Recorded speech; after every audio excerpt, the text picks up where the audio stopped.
Hi guys, good afternoon. So ito kami ngayon. Hindi siya driver, passenger siya.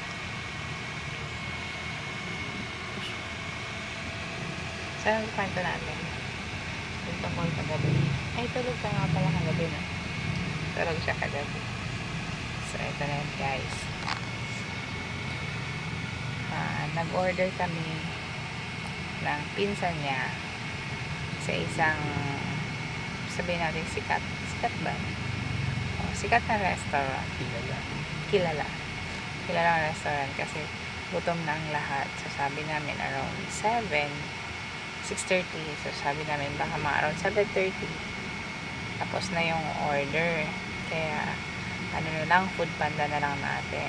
Since kung aalis pa dun sa lugar, late na kami makakarating sa mall para kumain ng dinner. So nag-order ng pizza, lasagna. So alam nyo na yung restaurant. So ganun. And then ang worth niya is around 2,500 plus. Tapos after 30 minutes pina-check namin kung nasa, di ba pag nag-order kayo ng food panda, on the way, nasa kitchen, niluluto kung ilan ang oras. Tapos yun, nakita ko 5 to 10 minutes na lang. Tapos sabi namin gutom na kami. And then suddenly around 8:30 PM, mag-8:30 ata yun, sabi namin wala pa, ba't ganun, kanina pa.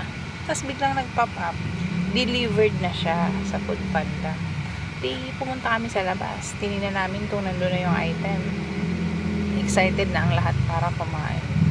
Tapos yun, delivered. Tapos chinek namin yung proof, as in kulay itim lang, black lang yung proof ng pagkaka-deliver ng pagkain. So meaning pinicturean lang talaga siya ng rider na itim, hindi siya walang tao, ganyan-ganyan. Tapos hindi nakalagay complete delivery na, tapos humihingi na ng ratings doon sa food panda. So sabi namin wala kaming na-receive. So may nag-reply naman kaagad sa food panda ng we will check on it daw, checking daw. So sabi namin kailan, paano oras pa? Ang nakalagay doon 1 to 3 working days. Tapos sabi nga ng pinsang ko, paano kami kakain? Pwede bang may balik nyo na yung pera para makapag-order kami ulit? Kasi hindi naman talaga namin na-receive yung items. So ayun na nga, sa madaling sabi, nabudol kami. Scam ba? So marami na pala talaga ngayon sa panahon ngayon na hindi na talaga mapagkakatiwalaan. Nakakalungkot lang kasi nakakagawa yung kapwa natin Pilipino. Kasi for sure Pilipino yung may gawa nun, rider na i-deliver, na ibigay nung company, nung fast food dun sa rider yung items, pero hindi niya dineliver sa amin, hindi niya binigay yung pagkain. So marami kaming iniisip, pwedeng birthday niya, birthday ng asawa niya, kung may asawa siya, birthday ng anak niya, may celebration, ano ba, na instead na bigay sa amin yung pagkain, hindi sa amin binigay kasi nakalagay naman yung tamang address, kompleto naman. Imposibleng maligaw siya kasi malapit lang din yung, I think 10 to 20 minutes yung layo ng restaurant. Kaya sabi namin baka nangangailangan or gutom lang talaga yung rider. Ang dami pagkain, gutom, iisa siya. So yun, awareness lang sa lahat na yun, nakakalungkot na mag-order ngayon through online kasi ang dami ng ganun. So sa mga rider naman sana dyan, huwag naman ganun. Kung nangangailangan kayo, sabi nga minsan dineliver niya sa amin, tapos nagsabi na lang siya na, ma'am sir, birthday ko po, birthday ng anak ko, wala dyan, baka pwede pong makahingi. Instead na binitbit mo yung pagkain na bayad na, kasi bayad na siya. Kasi hindi napayag yung restaurant ngayon na cash on delivery. Okay lang sana sa amin kung sa part din namin, hindi pa kami bayad, hindi naman namin nakain diba?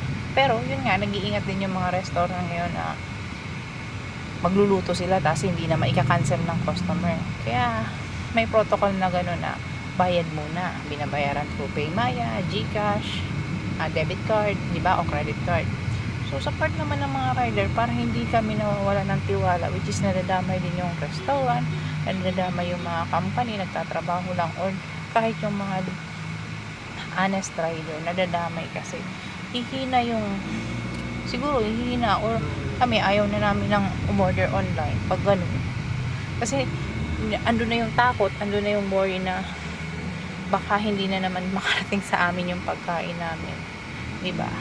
Kahit na nga siguro sa mga part din ng parcel ngayon, mahirap na din kasi lalo na kapag ano na, nabayaran mo na, tapos ano pala, hindi naman i-deliver sa iyo, kukunin nila.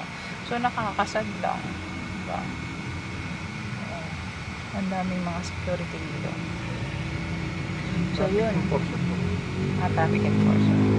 So nakakalungkot lang guys. So sa mga kapanood nito na ang trabaho mo ay rider ka, driver ka, or nag-extra ka as food panda, delivery man, or ano pa man. Pwede sumapol doon eh. Nalihin. Sana, bakit nawawala ba tayo? Mag-U-turn tayo. Bakit? Dapat po tayo doon eh. Okay. Sana naman po, huwag kayong ganun. Terminal 1, Kahit sabi nga, 45 lang ba ang ano dyan, tol? Sir. sana naman, huwag niyong gawing rason na Pag doon tayo dumaan, traffic rin tayo. nagugutom tayo, na kailangan yung pamilya, may selebrasyon man, or ano pa man na hindi tama. Kasi, ano man ang gawin yung rason, mali pa rin. Kasi, yung perang yun, pinaghirapan din naman yun na nag-order. Ayos na lang natin. Diba?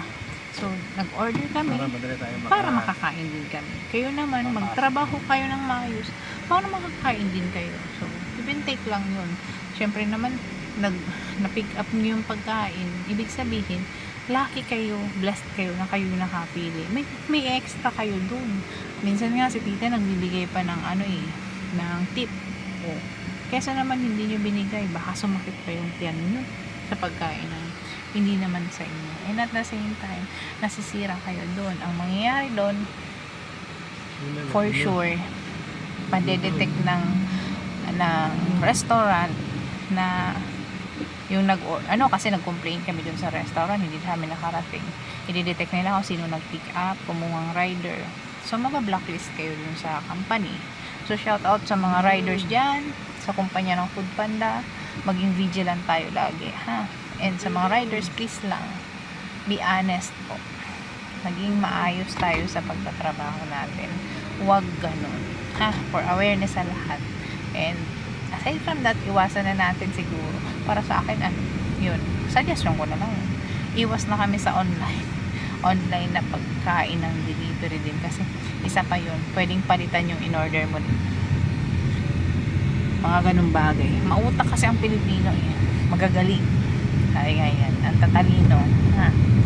So, God bless po sa lahat. Sana hindi ma-experience ng iba yung na-experience namin kagabi. Nagutom kami guys. So, ang ending, naghanap kami ng bukas na restaurant.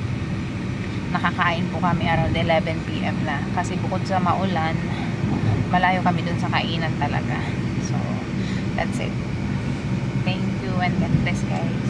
If you have comment, you can comment down. Don't forget to follow and subscribe to my channel. Bye-bye. Sus, nasa biyahe kasi ako.